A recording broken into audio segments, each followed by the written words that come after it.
اس اصول کے تحت جو قدم میں نے اٹھائے ان میں سب سے پہلا کہ نکاح مسجد میں ہو، اور اس کے لیے جو دلائل دیے وہ لوگوں کے لیے اتنے کنونسنگ تھے کہ یہ کام تو اب بڑے پیمانے پر شروع ہو چکا ہے، لاہور میں، پنجاب میں، جہاں میرا زیادہ وقت گزرتا ہے۔ دلائل کیا تھے؟ خدا کے بندو، حدیث موجود ہے، اعلنوا ھذا النکاح وجعلوہ فی المساجد، ترمذی شریف کی روایت، نکاح کا اعلان عام کیا کرو اور مسجدوں میں منعقد کیا کرو۔ کیا ہو گیا علماء کو؟ کہاں چھپا رہے اس حدیث کو؟ یہ میں مانتا ہوں، علماء کا قول ہے، میں اس کو رد نہیں کر سکتا کہ یہاں فعل امر جو ہے یہ وجوب کے لیے نہیں ہے، فرض کرنے کے لیے نہیں ہے، استحباب کے لیے ہے۔ تو بھائی مستحب چیز جو حضور نے قرار دی ہے اس کو کیوں چھوڑ رہے ہو؟ دنیا کے ہر معاملے میں ہے جستجو کے خوب سے ہے خوب تر کہاں، اور اس معاملے میں آپ مستحب مان رہے ہیں، حضور کا قول موجود ہے، پھر قبول نہیں کر رہے۔ اس کا میں واقعہ آپ کو سنا دوں۔ میں نے یہ تحریک شروع کی تھی چیریٹی بگنز ایٹ ہوم جب میرے سب سے چھوٹے بھائی کی شادی کا موقع آیا 1973 میں۔ سرگودے ہمیں جانا تھا، 4 آدمی ہم گئے تھے، جن میں سے ایک ہماری والدہ تھی، اور وہاں مسجد میں نکاح، اور ہم نے وہاں کوئی دعوت تام کہہ دیا تھا کہ ہرگز نہیں ہوگی۔ ہم لاہور سے آ رہے ہیں، آپ کے گھر میں بیٹھ کے مہمان ہوئے، کھانا کھا لیں، کوئی وہاں دعوت عمومی نہیں ہوگی، نکاح مسجد میں ہوگا۔ اس کا اعلان ہوا تو بڑی تعداد میں لوگ آ گئے مسجد میں، وہاں تقریر میں نے کی، لیکن پھر وہاں بھی ایک، جیسے ہمارے ہاں یہاں کراچی میں مولانا مفتی محمد شفیع رحمۃ اللہ علیہ تھے، وہاں بھی ایک مفتی محمد شفیع صاحب تھے، ان کا انتقال ہو گیا تھا، ان کے 2 بیٹے مفتیان شہر کہلاتے تھے، وہ بھی موجود تھے، میں نے نکاح ان سے پڑھوایا۔ لیکن ان میں سے جو بڑے بھائی تھے انہوں نے کہا ڈاکٹر صاحب اس کام کی ہمت صرف آپ میں تھی، ہم نہیں کر سکتے یہ ہمت۔ وجہ کیا ہے؟ مولوی کا سٹیٹس کیا ہے ہمارے یہاں؟ دیہات میں تو کمی کاری، جیسے ہاری ویسا مولوی، فصل پہ کوئی دانے دے دیں گے، اللہ اللہ خیر صلی اللہ، باقی روز کی روٹی کہیں مانگے جائے گھر گھر اور کھائے۔ شہروں کے اندر بھی مسجدوں میں علماء ہوتے ہیں باوقار باعزت، لیکن مساجد کی مجلسیں منتظمہ بھی تو ہوتی ہے نا۔ کیسے کہیں گے یہاں آؤ، میں نہیں آؤں گا تمہارے یہاں نکاح پڑھانے کے لیے؟ کیسے کہیں گے؟ حدیث رسول کے ہوتے ہوئے۔ بہرحال اس پر لوگوں کو شرم بھی آئی، احساس کیا انہوں نے کہ واقعتاً بات صحیح ہے۔ پھر میں نے غیرت کو چیلنج کیا۔ دیکھو عیسائیوں میں اب تک یہ رسم موجود ہے، انہوں نے اپنے چرچ اور پادری کی یہ عزت برقرار رکھی ہے کہ شہزادی کی شادی ہو یا شہزادے کی ہو چرچ میں ہوگی۔ کوئی پادری ان کا بغل میں کتاب دبا کر بیٹھا ہوا انتظار نہیں کرے گا کہ عصر کا وقت تھا نکاح کا، بیٹھے مولوی صاحب ابھی بارات نہیں آئی، بیٹھے بیٹھے سوکھ رہے ہیں۔ وہ پہلے 30 40 50 روپے مل جاتے تھے، اب 300 400 500 مل جائیں گے، اور کیا ہوگا؟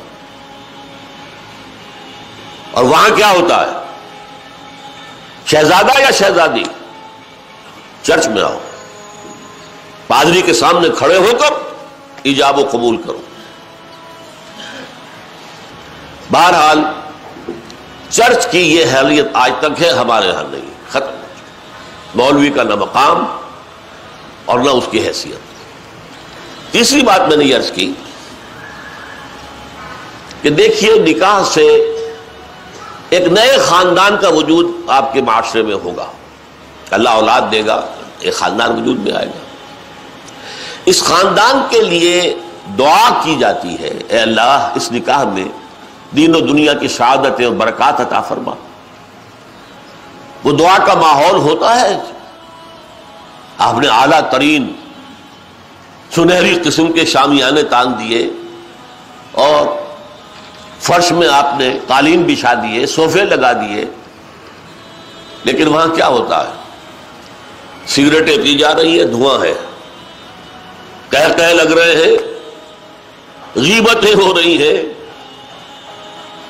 پھر یہ کہ کوئی بھانڈ آ گئے تو فحش گوئی ہو رہی ہے، اور ایک کونے میں بیٹھا ہوا بیچارہ مولوی کچھ من من من من من من کر کے پڑھتا ہے، جیسے کہ صرف دولہا کو سنا رہا ہے کچھ، اور پھر کہتے دعا مانگ لے. تو دعا کیا خاک مانگ لے؟ دعا کا ماحول ہوتا ہے، کوئی اللہ کی طرف توجہ ہو، کوئی رجوع ہو تو دعا مانگی جاتی ہے.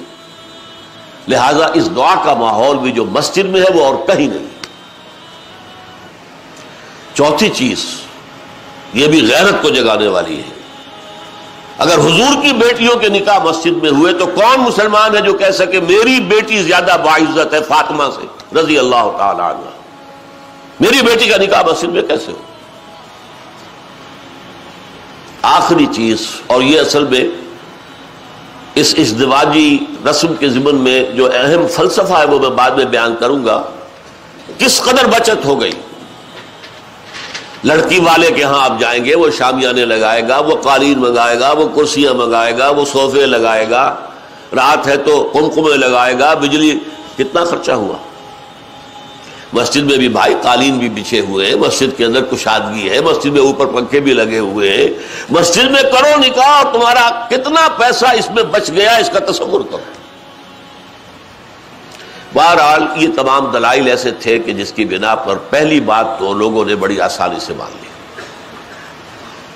دوسری بات یہ تھی لڑکی والوں کی طرف سے نکاح کے موقع پر کوئی دعوت نہیں، قطعاً ثابت نہیں. شادی کی دعوت صرف ایک ہے اور وہ ولیمہ ہے، صرف ایک. اور دیکھیے ولیمہ کیوں ہے.